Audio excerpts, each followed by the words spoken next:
नमस्कार दोस्तों, स्वागत है आपका एचडी आईएएस परिवार में। दोस्तों, जैसा कि आप जानते हैं कि हमारे द्वारा जो मेंस प्रोग्राम चलाया जा रहा है, जिसके अंदर अभी हम हाल ही में पॉलिटी और हिस्ट्री जो है वो कवर करा रहे हैं। यानी कि हिस्ट्री और पॉलिटी के जो है क्वेश्चन लगातार पर्टिकुलर एक दिन के अंदर आपको जो 9 बजे आपको वीडियो प्राप्त होती है, उसके अंदर 2 क्वेश्चन आपके को कराए जाते हैं। अगले दिन मान लीजिए जैसे कि कल हिस्ट्री होगी, आज पॉलिटी हो रही है, तो ऐसे 2-2 क्वेश्चन जो है कवर होते चले जाएंगे और आपके पूरा सब्जेक्ट जो है वो कवर हो जाएगा। तो आज कौन से वो इंपॉर्टेंट क्वेश्चन है, आइए वो देख लेते हैं। भारत में प्रवर्तन निदेशालय यानी कि बात किसकी हो रही है? ईडी की। जो आप बहुत जो है न्यूज के अंदर सुनते होंगे कि ईडी ने यहाँ पे किया, ईडी ने वहां पे किया, ईडी ने उसको बुलाया, ईडी ने उसको बुलाया। तो चर्चाओं के अंदर रहता है ईडी, ठीक है। उसकी भूमिका और उसके कार्यों पे हमें चर्चा करनी है। आज आपको पता लगेगा कि उसकी भूमिका क्या है और वो किस तरह से कौन कौन से वो कार्य करती है, ठीक है। इसके साथ ही आर्थिक अपराधों से निपटने में इसकी प्रभावशीलता का मूल्यांकन हमें करना है और अपने कर्तव्यों का निर्वहन करने में ईडी के समक्ष जो है उत्पन्न उसके सामने जो चुनौतियां आती हैं उस पर बात करनी है। उसको बताते हुए उसकी दक्षता को बढ़ाने के उपाय भी हमें बताने हैं।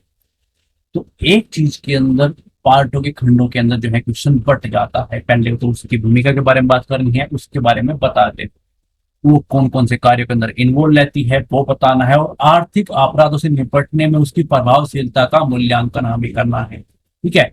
और ये वर्ड आपको परेशान भी करते होंगे कि मूल्यांकन कीजिए, आलोचना कीजिए, फलाना कीजिए, समीक्षा कीजिए, निरीक्षण कीजिए।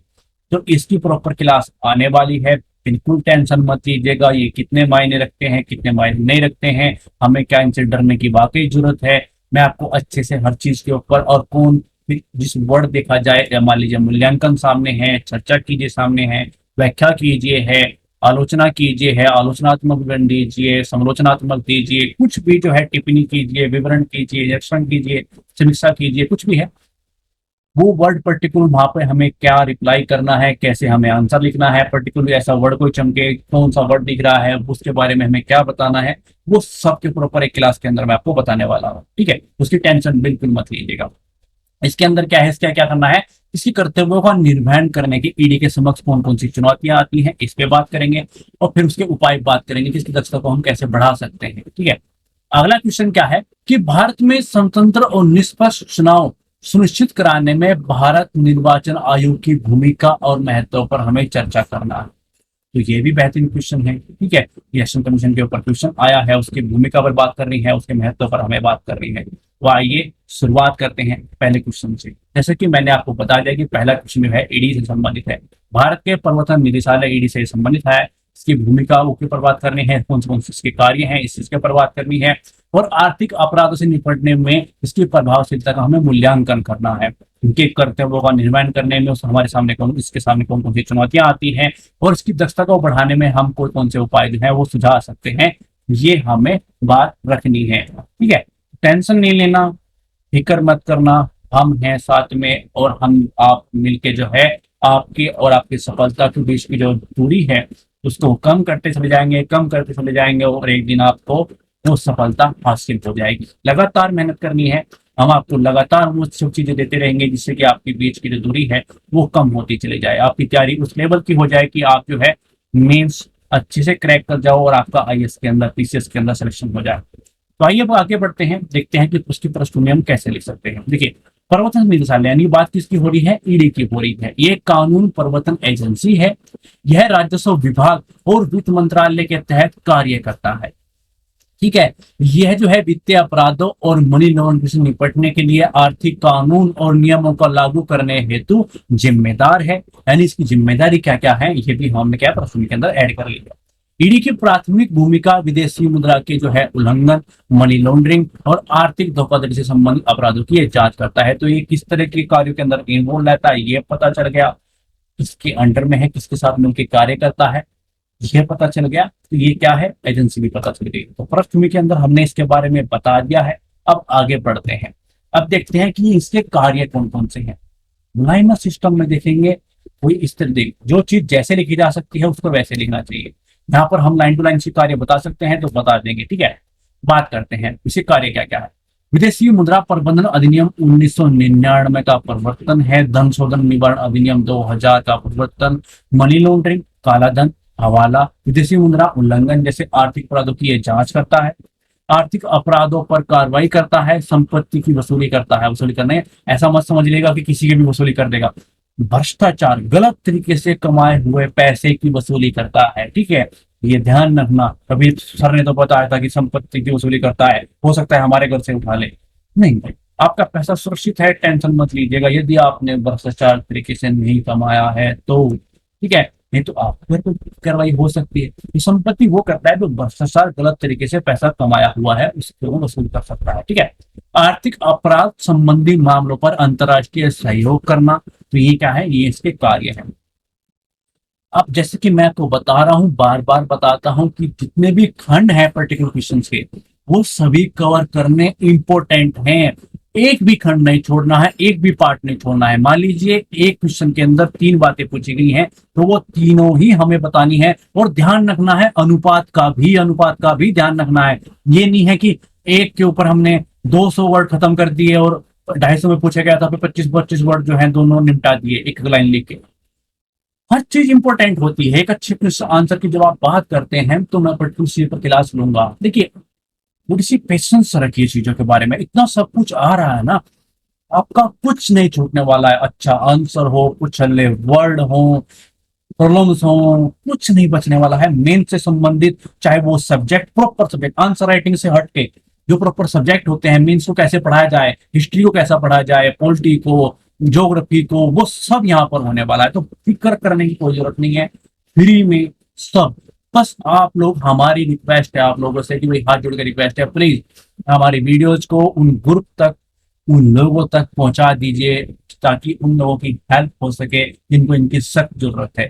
ग्रुप में देखिए, हो सकता है 20-25 आपके हों जिस ग्रुप में आप जुड़े हुए हो, उनमें कोई एक लड़का भी ऐसा है, लड़की ऐसी है जिसको वाकई जरूरत है, जो फीस सबमिट नहीं कर सकता है, 1-2 लाख 4 लाख किसी से नहीं दे सकता है, ठीक है, वो उसकी हेल्प हो जाएगी। तो प्लीज इन वीडियो तक जो है अच्छे कार्य भी करने चाहिए, ठीक है। तो इन वीडियो को उन तक पहुंचा दीजिए, चैनल को सब्सक्राइब कर लीजिए और वीडियो को प्लीज लाइक कर दीजिए और कमेंट कीजिएगा कि आपको ये हमारे प्रयास कैसे लग रहे हैं, ठीक है। आगे बढ़ते हैं, उसकी प्रभावशीलता के ऊपर बात करते हैं। आर्थिक अपराध से निपटने का कार्य करता है ना, तो उसकी प्रभावशीलता किस तरह की है वो बात करते हैं। ईडी भारत में जो है आर्थिक अपराधों से निपटने में प्रभावी रहा है। इसने, चाहे बात पूज्य स्पेक्ट्रम की हो, अगस्ता वेस्टलैंड घोटाले की हो, नीरव मोदी की घोटाले की बात हो, जैसे कई जो है हाई प्रोफाइल मामलों की जांच की कार्रवाई इसने की है। हाल ही में ईडी ने जो है मनी लॉन्ड्रिंग मामले में महाराष्ट्र के पूर्व गृह मंत्री को गिरफ्तार किया था। पिछले कुछ टाइम पीरियड में आपने पीछे देखा होगा कि इसी जो है इसी के अंदर ये कार्रवाई हुई थी। और मैं आपको बार बार ये चीज बताता हूँ, जैसे कि मैंने आज इस क्वेश्चन को पढ़ाया है और पिछले कुछ टाइम पीरियड के अंदर जो है ये मामला मुझे मिला, तो ये मामला मैंने ऐड कर दिया। हो सकता है जब आप 2024-25 में इसका आंसर लिख रहे हो तो कुछ अन्य नया मामला जो बहुत चर्चाओं के अंदर हो, जो वो एग्जामिनर भी जानता हो, ऐसा मामला हो कि एग्जामिनर को भी पता हो कि यार ये कांड हुआ था जो ईडी ने किया था, उसकी चीज के ऊपर जो है कार्रवाई कर रहा था और एक अच्छा मामला था, ठीक है। तो आपको वो ऐड करना है, तो वो समझिएगा, पर्टिकुलर कॉपी नहीं करते चल जाइएगा कि भाई वो ऐड करना है कि जो करंट में हाल ही में 1-2 मंथ के अंदर, 4 मंथ के अंदर, 5 मंथ के अंदर कोई बड़ा मामला हुआ हो, बस आपको वो ऐड कर लेना है यहाँ पे, ठीक है। तो वो बात समझिएगा। इस मामले में गृह मंत्री पर मुंबई में बार बार जो है मालिकों से पैसे वसूलने का आरोप उन पर लगे थे। तो ये क्या है, इनकी प्रभावशीलता दिखा रहा है कि वो कितने हाई प्रोफाइल कामों की जो है कार्रवाई वहां पर करती है, लोग हैं, ठीक है, इतने हाई प्रोफाइल वो काम करती है, उसके इफेक्ट दिखा रहा है, ठीक है। अब बात करते हैं कि उसकी चुनौतियां क्या क्या है उनके उसके सामने, यानी कुछ कार्यकर्ता से कुछ चुनौतियां सामने आती होंगी। जो भी मेहनत कर रहा है चुनौतियां उनके सामने ही आता है। बस ध्यान रखना है कि हमें चुनौतियों से जूझना है, चुनौतियों से नहीं जूझना है। जो बीएफ के रूप में, जीएफ के रूप में, रिश्तेदारों के रूप में किसी के जीवन में है, तो उन चुनौतियों से, दिमाग में होता है ना कि एक इग्नोर का बटन होता है, तो वो इग्नोर का बटन उन लोगों को दबा के उन चुनौतियों से दूर होके, क्योंकि लड़ते चुनौतियों से है। जो चुनौती होती है या होते हैं उनसे दूर रहने में ही भलाई होती है। भाई कोई प्रॉब्लम्स है तो उसका समाधान करो। चुनौतियों का, उन चुनौतियों का कोई समाधान नहीं होता है। चुनौतियां चुनौती ही होती है या होता है, उनका कोई समाधान नहीं है। उनसे दूर रहने में ही आपकी भलाई है। आपको तैयारी करनी है, मेहनत करनी है, अपने आप को टाइम देना है। एक दिन आईएएस बनना है, पीसीएस देना है। उसने ये बोल दिया, उसने ये बोल दिया, यार वो परेशान कर रहा है, कर रही है, उसको टाइम चाहिए, या मेरी रिलेशनशिप टूट जाएगी, मेरा फलाना ये वो जी अब भी अब। भाई ये टाइम पीरियड कुछ बनने का है, कुछ करने का है। जी अब भी अब फलाना ढिंगाना, इनका टाइम पीरियड अभी नहीं है हमारे पास। ठीक है, तो टेंशन मत लीजिएगा, चुनौतियों से मत लड़िएगा, क्योंकि चुनौतियों से लड़ने का कोई फायदा नहीं होता है। चुनौतियों को हल करना होता है अपनी लाइफ की। मान लीजिए कोई सब्जेक्ट समझ में नहीं आ रहा है, या भी आप उस तरह से अच्छे आंसर राइटिंग नहीं कर पाते हैं, तो लगातार वीडियो को रिपीट करके अच्छे से देखते देखते चल जाइए और प्रैक्टिस करने का प्रयास कीजिए। वहां से चीजें होंगी। उनसे लड़ते रहिए, को कभी हल नहीं होगा, क्योंकि वो एक चुनौती है और चुनौतियों का कोई हल नहीं होता। इन चुनौतियों का होता है। उन चुनौतियों का समझ रहे हो ना, आप समझ गए होंगे। मैं जानता हूं कि आप यहाँ से बहुत दिमागदार है, तो मैं जिनकी बात कर रहा हूँ आप समझ चुके होंगे। आइए देखते हैं इसकी चुनौतियां क्या क्या है। ईडी जो है सीमित बजट वाली जो है अपेक्षाकृत छोटी एजेंसी है, जिससे क्या है आर्थिक अपराधों की जांच और कार्रवाई करने की इसकी जो क्षमता है वो सीमित है। तो ये भी एक चुनौती है, इसकी क्षमताएं सीमित है।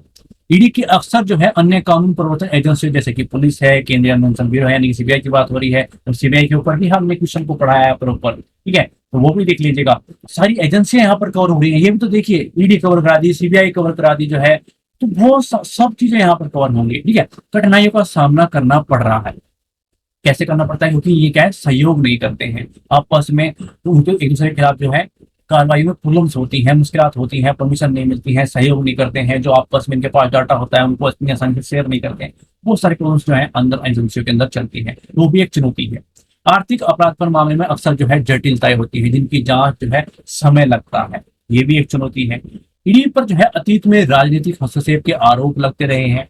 इससे जो है एजेंसी के लिए स्वतंत्र और निष्पक्ष रूप से कार्य करना थोड़ा मुश्किल हो सकता है।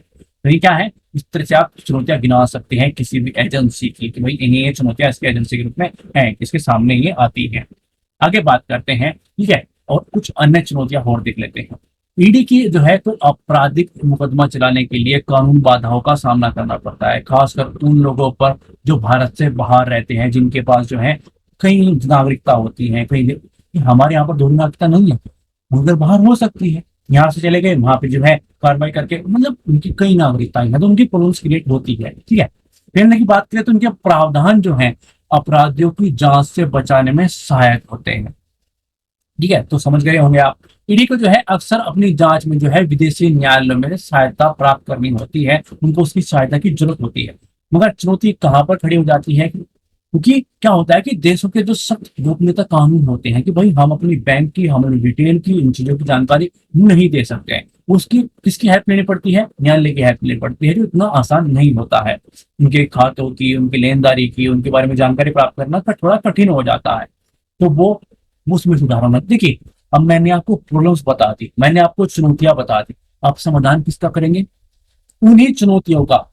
मैं मेंस की या फिर यूपीएससी की या फिर पीसीएस की तैयारी के अंदर आने वाली चुनौतियों की बात कर रहा हूं। उन चुनौतियों का कोई समाधान नहीं है, हमेशा ध्यान रखना। तो आइए अब उपाय पे बात करते हैं कि उपाय क्या क्या कर सकते हैं। इनके उपाय हैं, मैं कोई भी सामने प्रॉब्लम्स हो, मेंस नहीं लिख पा रहे हो, किसी क्वेश्चन का आंसर नहीं लिख पाते हो, या फिर आंसर शुरुआत ही नहीं कर पाते हो, फुल टाइम टेस्ट नहीं है, कुछ ले वर्ड्स का नहीं पता है, मेंस से संबंधित सब्जेक्ट उतने अच्छे से कवर नहीं है, तो वही मैं कवर कराऊंगा। मैं कवर आप भी स्टार्ट होने वाले हैं कुछ ही दिनों के अंदर जो है, तो वो भी आपके स्टार्ट हो जाएंगे, सारे सब्जेक्ट कवर होंगे, सारा मेंस के जितने भी क्वेश्चन हो सकते हैं वो सब कवर कराएंगे, प्रीलिम्स भी कवर कराएंगे। मगर मैं उन चुनौतियों का समाधान आपको नहीं दे सकता, क्योंकि उनके समाधान है ही नहीं, वो बस से बाहर है मेरे। मैंने ठीक है, वो एचएसटी के बस से बाहर है। अब तो आप उनसे दूरी बनाए रखिए। ठीक है, इन चुनौतियों का समाधान मैं आपको दे दूंगा। देखिए, ईडी की प्रॉब्लम आई तो मैं समाधान बता देता हूं कि भाई आप ऐसे लिख सकते हैं। क्या करें कि वित्त पोषण को बढ़ावा देना चाहिए, अन्य कानून प्रवर्तन एजेंसी के साथ जो है बेहतर समन्वय को प्रोत्साहन देना चाहिए, जांच प्रक्रिया को जो है सुव्यवस्थित करना चाहिए, परीक्षण में सुधार करना चाहिए, कानूनी जटिलताओं को कम करना चाहिए। उन्हीं चीजों को सुधार मिलता जा रहा है जिनको सामने चुनौती आती है। ठीक है, ईडी जो है अपराधियों और राजनीतिक हस्तक्षेप से सुरक्षा मिलनी चाहिए, क्योंकि वो वहां पर राजनीतिक हस्तक्षेप की प्रॉब्लम थी। विदेशी न्यायालयों के साथ जो है सहयोग को बढ़ाना चाहिए, क्योंकि यहाँ पर उनको उस चीज की जरूरत पड़ती है, क्योंकि बाहर वो चले जाते हैं, उनकी गोपनीयता के अलग अलग वहां पर कानून होते हैं। तो जो प्रॉब्लम्स हैं वही उनकी उन्हीं के सोल्यूशन है।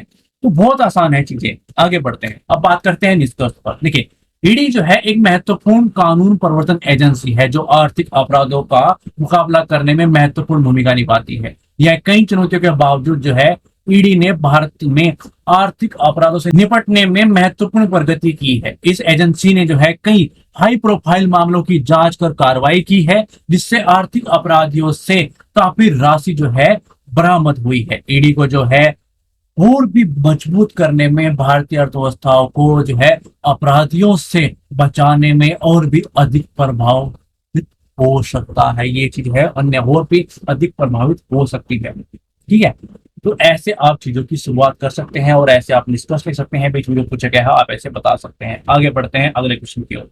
भारत में स्वतंत्र और निष्पक्ष चुनाव सुनिश्चित कराने में किसकी भूमिका? भारत निर्वाचन आयोग की भूमिका और महत्व पर हमें चर्चा करनी है। तो पहले पृष्ठभूमि क्या लिखे, देखते हैं।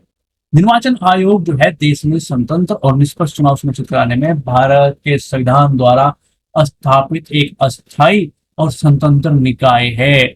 और भारतीय संविधान के अनुच्छेद 324 से अनुच्छेद 329 तक भारत के निर्वाचन आयोग से संबंधित प्रावधान है, यानी कि पॉलिटी से संबंधित क्वेश्चन है और उससे संबंधित कुछ आर्टिकल हैं और कुछ, यदि आपने उन आर्टिकल में से भाई जो उससे संबंधित है उसका जिक्र नहीं करते हो तो फिर क्या ही करोगे, है ना। जैसे कि मैं आपको बार बार बताता हूँ कि भाई यदि कोई आर्टिकल पॉलिटी से है या कहीं से भी है, मान लीजिए किसी कवि से संबंधित है, उस कविता का या उसकी पुस्तक का जिक्र नहीं करते हो, किसी महान किसी व्यक्तित्व का है उसकी पुस्तक या फिर कोई उसकी लाइन बोली भी है उसका जिक्र नहीं करते हो, जो वो सिर्फ पर्टिकुलर क्वेश्चन से संबंधित लगती हो, तो फिर एग्जाम में को लगेगा कि यार आपने वो मस्त वाली तैयारी नहीं की है, आप चीजों को डिजर्व नहीं करते हो। तो हर चीज इंपॉर्टेंट होता है, वो प्रमाण देने में बातें रखनी जो उससे संबंधित हो। आगे बढ़ते हैं, अब बात करते हैं भूमिका की, यानी कि भारतीय निर्वाचन आयोग की भूमिका क्या क्या है, पॉइंट टू पॉइंट चीजें के बारे में बात करते चलेंगे। निर्वाचन करना, यानी कि संविधान के अनुच्छेद 324 में प्रावधान है कि जो संसद है, जो राज्य विधानसभाओं और भारत के राष्ट्रपति, भारत के जो है उपराष्ट्रपति, चुनाव के अधिशन, निर्देशन, नियंत्रण की जो शक्ति है वो निर्वाचन आयोग में निहित होगी।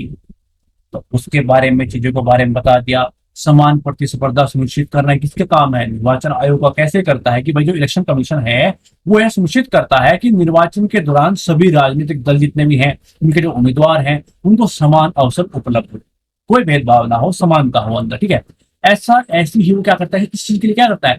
आदर्श आचार संहिता को लागू किया जाता है। इससे क्या होता है, इसके तहत जो है निर्वाचन के दौरान जो है राजनीतिक दल और उम्मीदवार के लिए कुछ दिशा निर्देश दिए जाते हैं कि भाई आप इसका पालन करोगे, तो जब वो चीज का सभी पालन करते हैं तो समानता बनी रहती है। ठीक है, ऐसे आप पॉइंट टू पॉइंट देते चलेंगे कि उनकी क्या भूमिका है, वो क्या कैसे काम करता है, क्या उस चीज के बारे में जिक्र करते चलेंगे और उसका उसकी संविधान के अंदर क्या चीज है वो सब कुछ बताते चलेंगे, जिससे लगे कि उसकी क्या भूमिका है। राजनीतिक दलों के संबंध में भूमिका की बात करें तो राजनीतिक दलों की जो मान्यता प्रदान करना, उन्हें चुनाव चिन्ह आवंटित करना कौन करता है? यही। ठीक है, राजनीतिक दलों को जो है मान्यता प्रदान करने और उन्हें चुनाव चिन्हों के आवंटन से संबंधित विवादों का निपटान करने में न्यायालय के रूप में भी कार्य यही करता है।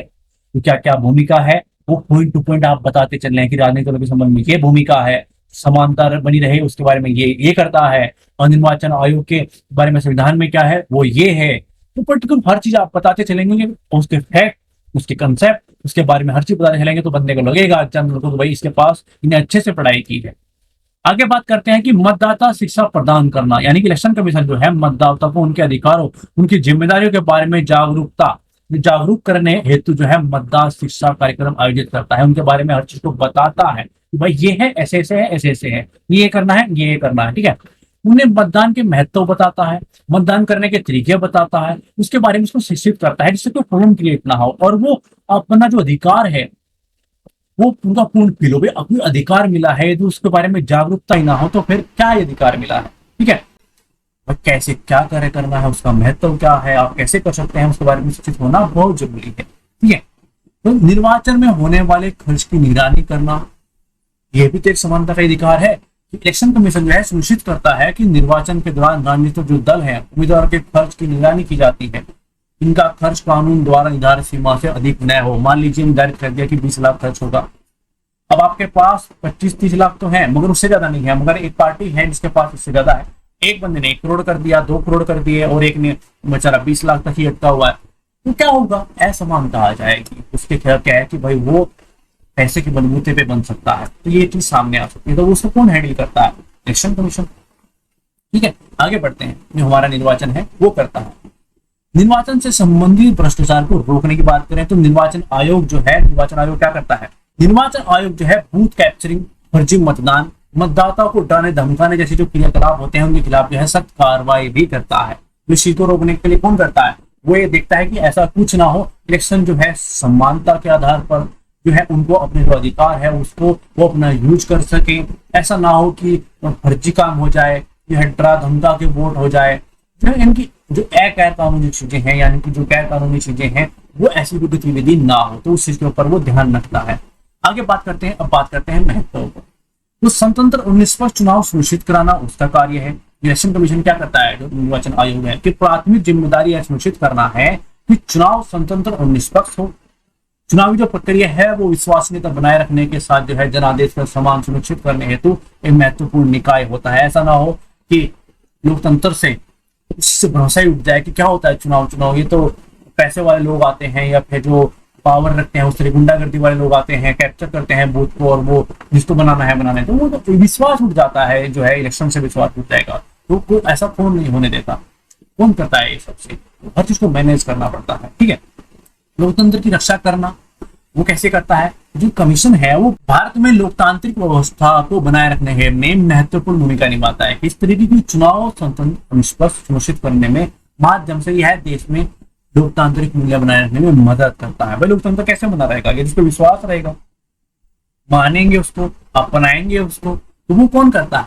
ये करता है, उसकी रक्षा करता है। वो सब गैर कानूनी गतिविधियों को रोक के, उस पर विश्वास बढ़ा के, उसको अधिकार देके, उस अधिकार के बारे में जागरूकता देके, उस अधिकार के बारे में शिक्षित करके तब बताता है कि जो आपके पास अधिकार है उसका क्या महत्व है, वो कितना मायने रखता है, आपके पास कितना बड़ा अधिकार है, उसको शिक्षित करता है, उसके बारे में जागरूकता देता है और उस अधिकार को यूज करने भी देता है कि जिससे कोई गैर कानूनी गतिविधियां ना हो जाए, कि भाई आप उस अधिकार का यूज ही ना कर पाओ। कैसा अधिकार जिसका आप यूज नहीं कर पाए? आपको कोई डराए धमकाए ना, आप जो चाहते हैं वो करें, जो आपको सही लगता है वो करें। तो लोकतंत्र में विश्वास रहता है कि मैं इस देश के अंदर रहता हूँ, मेरे कुछ अधिकार हैं और जब मैं जो जिसको मैं चाहता हूँ कि वो मेरे लोग काम करें क्योंकि वो अच्छा करते हैं मेरे हिसाब से, तो वो ही लोग चुने जाएं और वो ही मेरे लिए काम करें।